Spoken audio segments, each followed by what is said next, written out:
What if I told you that the inconsistencies in your relationship, they're not just frustrating, that they're also a form of manipulation, intentional or unintentional?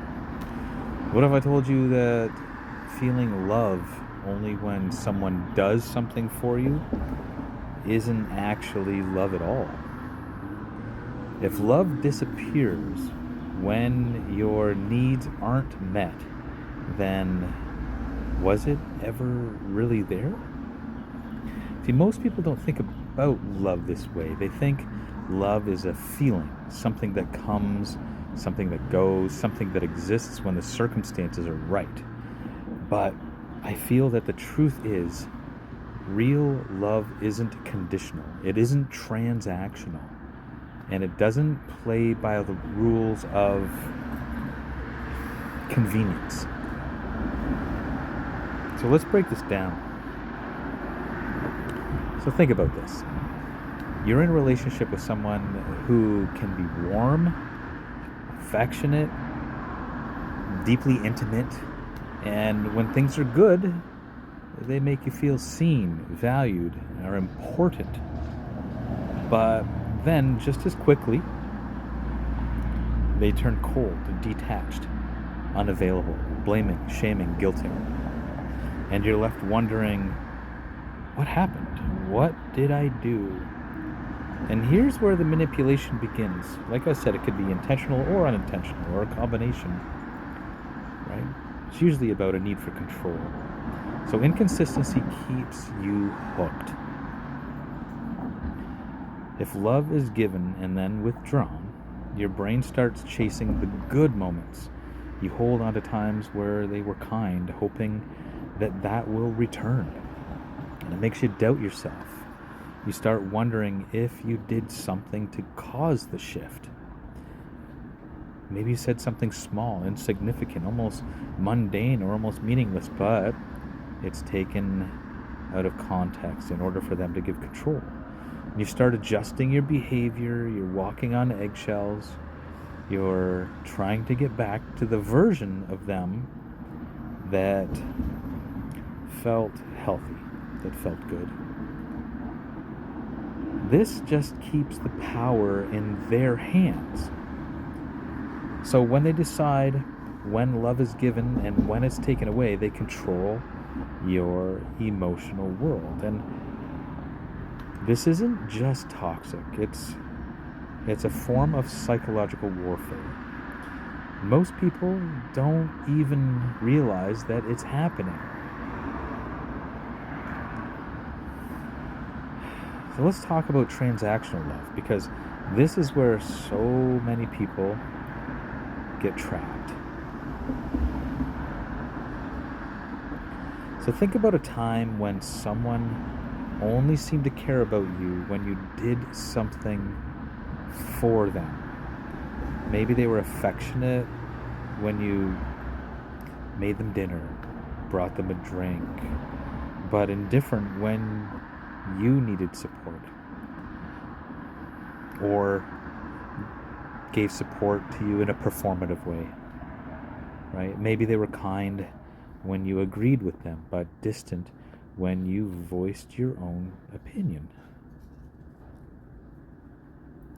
So that's not love. That's an emotional transaction. So this real sense of love, it doesn't say, I feel connected to you because you did something for me. This real love says, I feel connected to you because I appreciate who you are, even when you have nothing to give. So let's put it in perspective here. Imagine a parent who only hugs their child when they bring home good grades, okay?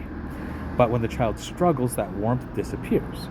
So the child learns, I am only lovable when I succeed, when I achieve something of value in my caregiver's eyes. Now apply that same mindset to adult relationships.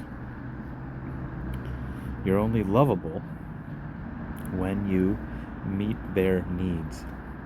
You're only valued when you say the right thing, act the right way, and agree with them, but having your own opinions, your own personal and unique expressions, whether they're agreed with or not, are not valued because they don't align with them.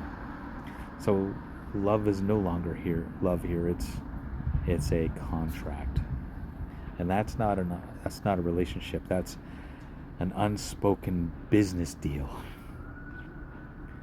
So what is real love? I think it might be helpful to redefine it here. So real love, excuse me, it's not a feeling that comes and goes with convenience. Love itself is a force. It's something deeper, something foundational. It's an appreciation for who someone is at their core, independent of what they do for you, independent of how you feel their thoughts are, right? So imagine this, you just wake up next to someone and you feel a sense of warmth toward them, not because they did something for you that morning, but because you genuinely value their existence. You see them struggling, and instead of feeling annoyed that they aren't giving to you in that moment, you feel a sense of compassion. You want to take care of them.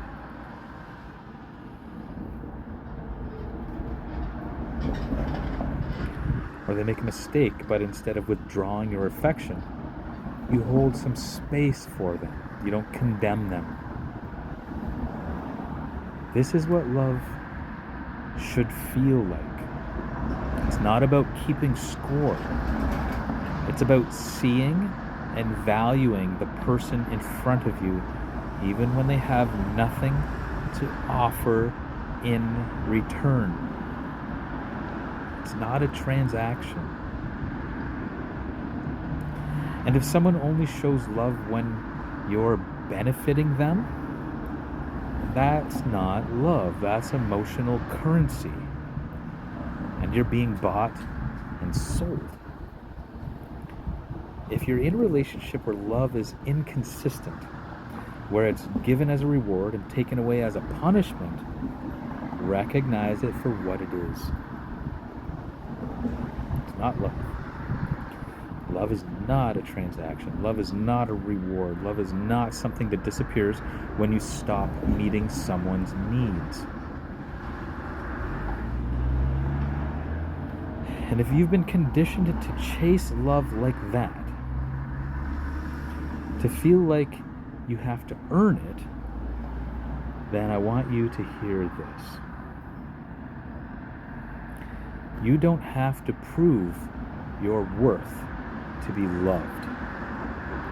You don't have to perform to be valued. Real love exists, but you have to stop settling for the counterfeit version.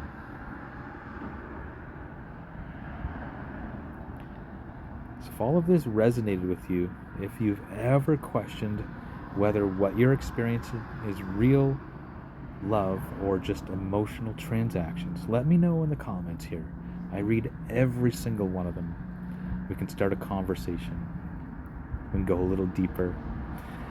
And if you're ready to break free from this kind of manipulative love and build something real, something based on true appreciation and not conditions, stick around. We have a lot more to talk about here. Thank you.